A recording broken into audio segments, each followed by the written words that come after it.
好来，乡亲啊，8月份有一出上新的电视剧《俗女养成记》，由金马奖的影后谢盈萱来扮女主角。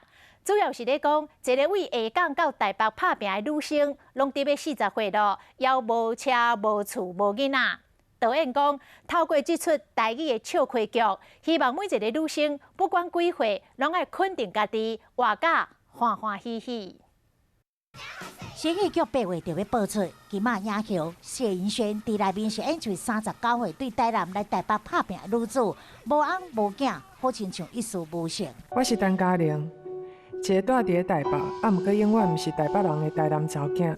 导演甲主要演员合体宣传，花絮总经理嘛来到现场。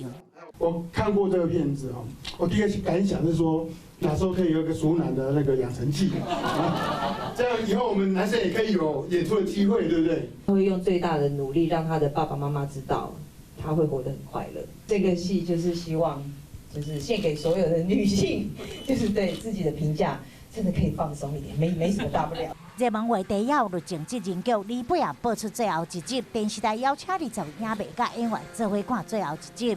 这人剧播完，刷来就是金马影后谢盈萱所挑战的台语喜剧，敬请期待。